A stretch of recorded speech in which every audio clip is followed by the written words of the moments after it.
pension reform really get us?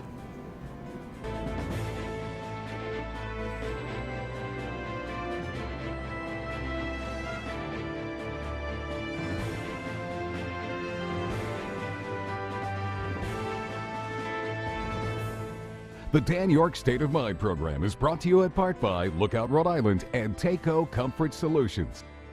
You know, I hate to ruin a very beautiful, finally spring day. It's just been miserable, right? So if I told you that even though the economy's pretty good and everybody thinks everything's great going on around here, that Rhode Island is really teetering in some ways, would that ruin your evening? I hope not. I'm not intending to do that.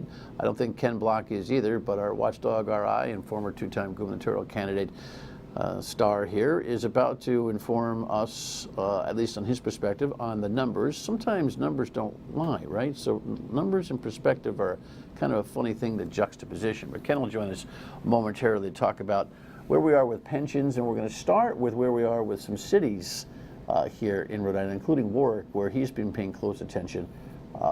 I don't know if the fair city of Warwick citizens really understand how bad it is, but we'll get to it. Great to have you aboard anyway. Hope you enjoyed your spring day.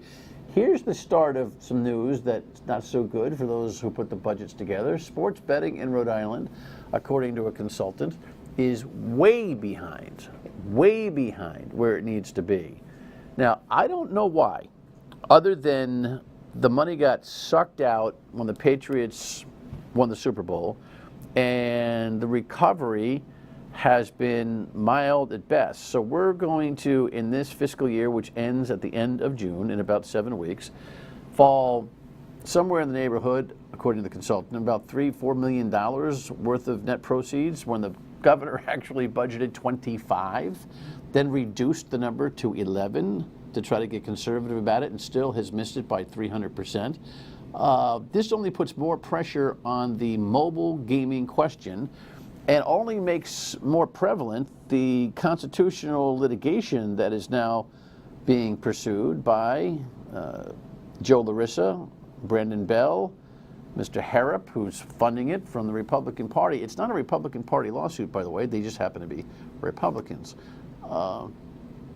We better get an answer to that question from the state Supreme Court sooner than later, because that's not going to help in terms of the numbers. And somewhere along the line, even though sports betting, I think, is for the most part a rather benign activity, I think we better figure out that we're going to have to solve budget issues on a different line item.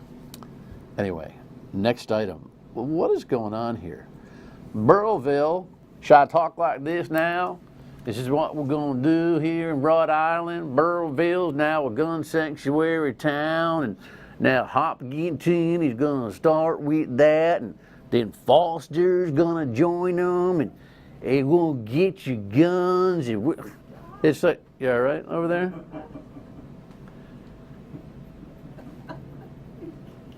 It's like, come on, man. Really? These towns feel disenfranchised, and they're acting out. The idea that we're going, I would think that there are going to be a lot of even-minded people who live in these towns who say, you know, I don't want my town labeled as a sanctuary town for gun owners or for guns. I'm ambivalent on gun issues. I endorse advertisers that sell guns. I'm not an anti-gun guy, but this is a joke. Burrillville comes up with this resolution that says, you know, we're going to support our police chief. In his discretion, it's a resolution. We're going to support our police chief in his discretion not to, follow the new gun laws? There's no police chief that wants to keep his or her job in this state that's not going to follow the new gun laws. And when it comes to mandates to be able to follow the gun laws, I understand where the towns may have a bit of pushback, but this is like this whole big, hocus pocus thing going on with the rural towns in Rhode Island trying to put their flags in the ground to say, hey, I just don't know what hey is. And I've actually talked to them. They just want to say, hey. So why don't they just put signs at their town borders that say, hey, respect us? That would be more constructive than this silly thing that is going on. We'll try to dig in, and anybody who wants to talk to us about this, you're more than welcome. Come on in here. Might have to leave your belt at the door, but it's Rhode Island, for heaven's sake. All right.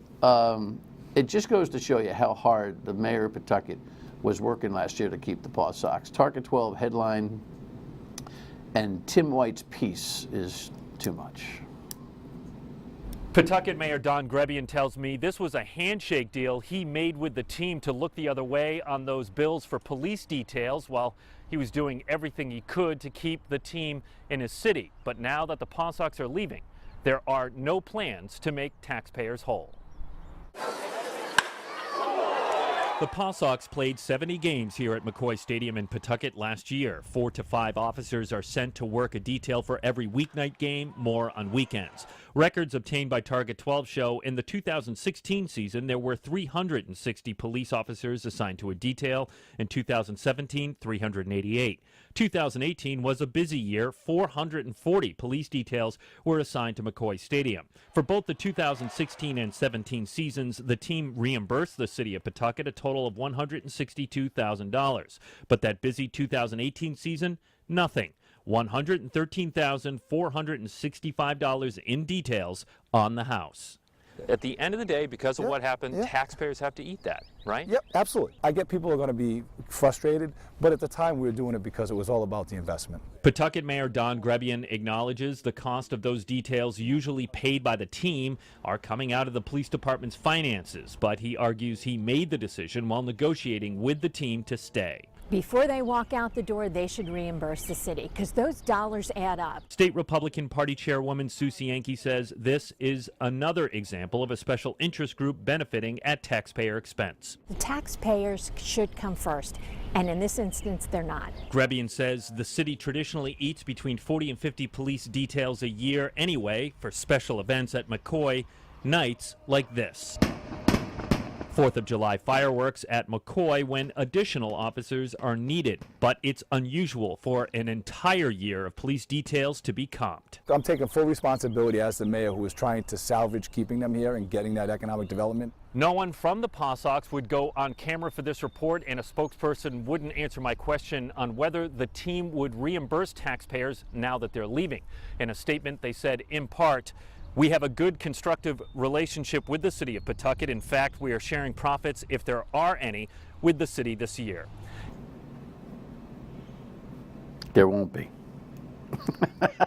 And I doubt they'll be reimbursing for last year's security. It just goes to show you, though, how hard Don Grebian was trying, with your taxpayer money in Pawtucket, how hard he was trying to keep the peace and to get that deal done. I don't blame him. I know he looks like, whenever Tim White shows up and Target 12 gets labeled, it looks like whoever's being interviewed is most likely a bad guy. That story's legitimate, and the answers, I think, were clear.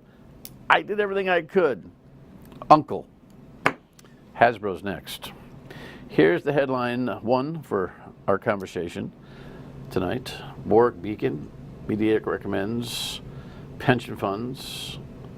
What does WISE mean, Ken? What is that acronym? Welcome, by the way. Good to see you. Good to see you. You want to talk about Burrowville and Foster or any of those places?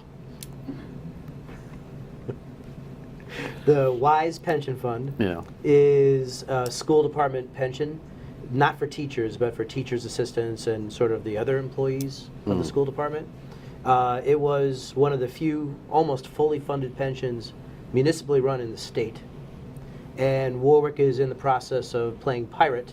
They want to go raid that almost fully funded pension, take $4+ million out of it to cover their gigantic budget deficit. It's horrific. It's their option, pass or play. Is it legal?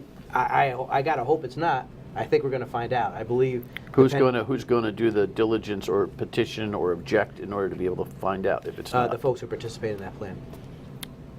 Because they'll question whether a foreign dip in other words, correct. That's their money. That's their money. That's their money. And for Warwick to try and claim it, to use it for some other purpose that's not for those employees and those retirees, I think it's utterly wrong. You know, when I first read the story on this, I thought to myself, I saw your tweet on this last week, and I was thinking, this is like almost like check kiting. Yeah. It almost is. Chasing money to like, okay, listen, where are we going to get the money to fix this deficit? Well, let's go over here. There's money in there. There's money in there. Yeah, but you can't use that money. That's all right. We'll put it back. We'll put it. It's not quite check kiting, obviously, but it's like municipal check kiting. Mayor Solomon was nowhere to be found with other mayors in this state when they were all saying, please don't do this with the mandatory overtime, right. Please, for firefighters. Please don't do this when it comes to the continuous employment contracts for public employee unions. Both of those have passed the legislature and are waiting the governor's signature. He was nowhere to be found. He's gone stealth again. So what's up with that? You're a business owner in Warwick. Tell me. He's my mayor. I pay 5 digits of tax as a business owner to Warwick every year. Warwick's fire department invaded my office. They did a surprise inspection. The mayor came by and said, I'm going to get to the bottom of this, figure out what happened. Never heard from him again. Warwick has admitted in the next 2 years they have a very large budget deficit. And you've had Rob Cushman on it, who basically told us that the 5-year outlook is even worse. Right, actually $78 million, even with maximum tax increases. At what juncture does a community like Warwick, or maybe even a city like Providence, just cry uncle? Yeah, I think Warwick's very likely there with the 5-year dim outlook that they have. And what Providence owes for its pensions alone approaches $1.5 billion.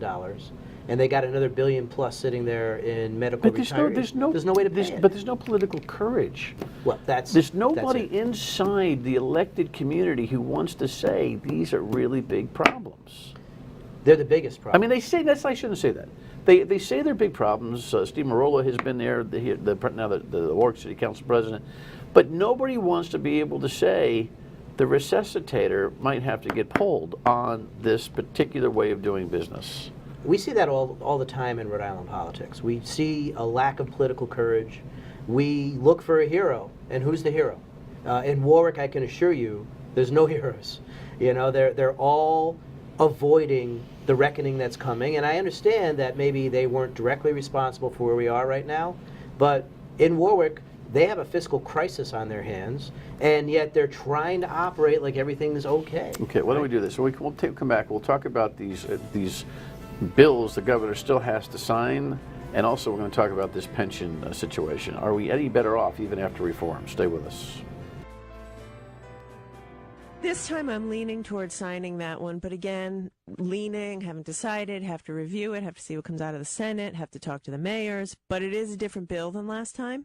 It's narrower this time. We actually listened to feedback from municipal leaders and worked with the House to change it. That was the governor about a week and a half ago here now on the Evergreen contracts, as they've been called in the newspaper, but they're really continuous employment contracts. We've done a half a dozen shows on this here. The governor's yet to make a move. The clock's running on her, right? So,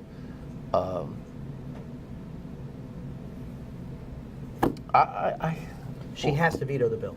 She has to veto. I don't think she's going to veto it. She has. The last time the mayors came to her, and again, this is for employee unions. If a contract, this is mostly teachers and municipal workers, because police and fire have their own arbitration system. If a contract expires, all the terms of the contract remain until a new one replaces it. That's it. So do the math on how we negotiate on this stuff. And whatever verbiage changed from 2 years ago to this year, it's still the same deal.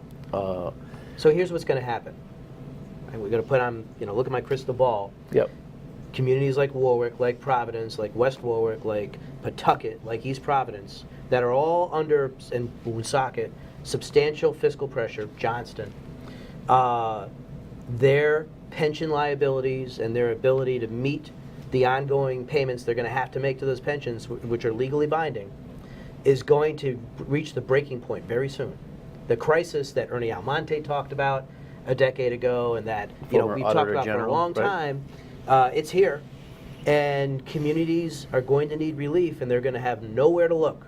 So what this bill is going to do, if she approves it, in my opinion, if the governor signs this Evergreen contract bill, I believe what she's doing is assuring the bankruptcies of some Rhode Island communities because they won't be left with any other way to deal with the crisis they have. That's what I think is going to happen. I think it's shameful.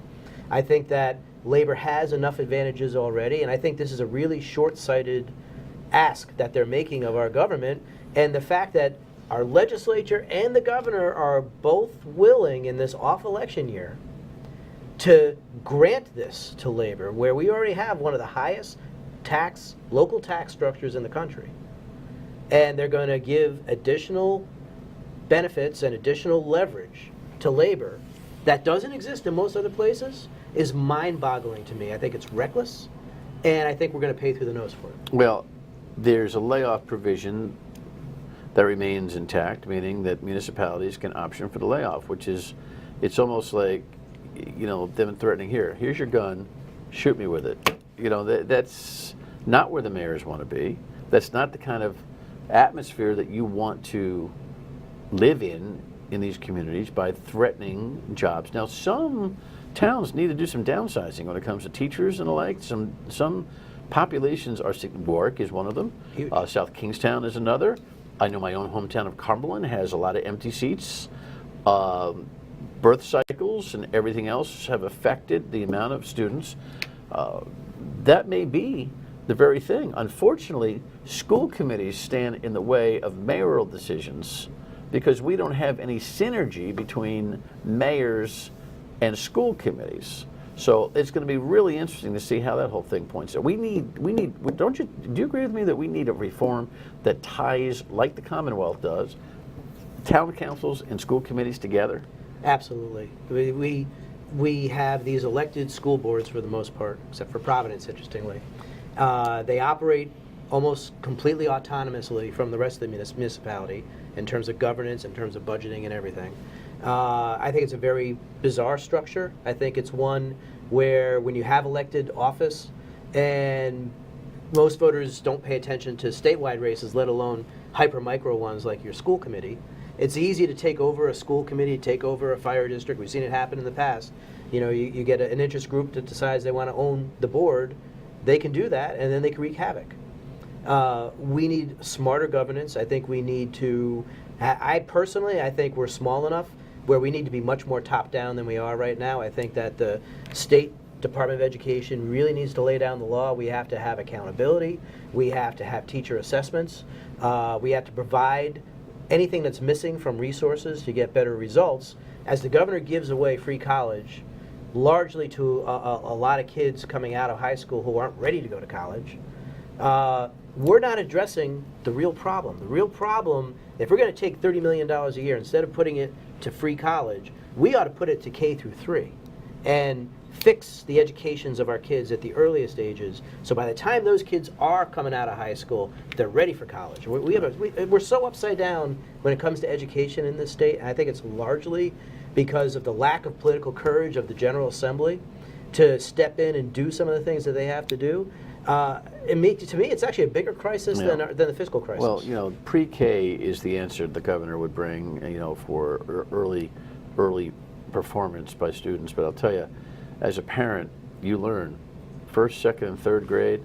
If they're not good there, it is chasing your tail the entire way. So I agree with you completely. But by the way, the that science stuff says that. Yeah, that stuff isn't sexy though. It's not politically sexy. And we just keep going for politically sexy as opposed to long-term solutions. This new commissioner is going to be very interesting. We hope to get her on pretty soon. In the meantime, the pension situation. Did the reform of 6 years ago meet the need? When we come back.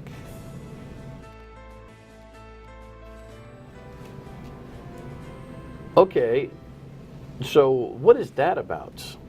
Lawmakers propose stipends on top of pensions for retired state and local employees. Because what? They got the short shrift in pension reform, so now we're going to give them a little bit more money because their pensions aren't growing the way they used to. What is that? I'm sorry for the reform? What is that? So I have to talk to the treasurer about this. You should, because this is a very interesting topic. So the pension reform didn't just short shrift the retirees who gave up their annual COLAs, which is an increase in the pension every year, 3% usually. Since the reform went in, taxpayers have pumped $2.5 billion more dollars into the pension system than they would have pre-reform. Is that what our full screen graphic shows? That's what that full screen graphic Can we put that show. up, Kev, just so people can follow this? We only have a few minutes, so let's see if we can dig through this. Go ahead. Yeah, so the taxpayers have put in $2.5 billion more than they would have. The pensioners gave up their 3% COLAs. And the pension system was about 52% funded, which precipitated the whole crisis back in 2010 and 11. And by the way, the stock market doubled in the 6 years since the pension reform, and we're still funded at 52%. So think about that. The stock market doubled, so whatever we had invested theoretically doubled in size. Taxpayers pumped another $2.5 billion in on top of that. And it's still funded the exact same way it was funded when the pension crisis hit. Meaning at the same level. At the same level. So when the pensioners, when the retirees come and say, well, we're worried we're never going to get our COLAs. And so therefore we want stipends or whatever you want, right? They wanted an annual bonus of 3% because they gave up their COLAs. And I actually had to go testify that night and say, well, we can't do that. And you're right that you may never get your COLA. I don't think you're going to either. But how can you ask for, let's say it was a $10 or a $15 million shot of money they want every year to hand out for stipends. I said, how can you ask for that when the taxpayers have put $2.5 billion into the system, and the system is still basically funded more or less the same as it was before? It tells me two things. It tells me that the pension reform, without it, we're all done. We were dead. The pension is dead. Okay, so everyone should be thankful, and most importantly, retirees should be thankful that the pension system is where it is now, because had we not done the reform, it's out. But when Treasurer Magaziner looks the camera in the eye and he says, we're on track 12 years from now to be all worked out, but with a doubling of the market and $2.5 billion, we're no better worked out than we were 6 years ago, I don't believe him. Or if we are going to get there, it's going to cost us so much money that it's going to kill the state. And the legacy costs on the state and municipal level are incredible. I mean, there's some communities, Warwick for one, Providence another, the 50%, near 50% of the taxpayer money is going to end up being for people who used to work for the town. No doubt. And most people would say, that doesn't make any sense. We have 30 seconds. Yeah. What's the moral of the story this week? The moral of the story is probably don't have me come on a sunny day. You don't want me ruining your day. I know.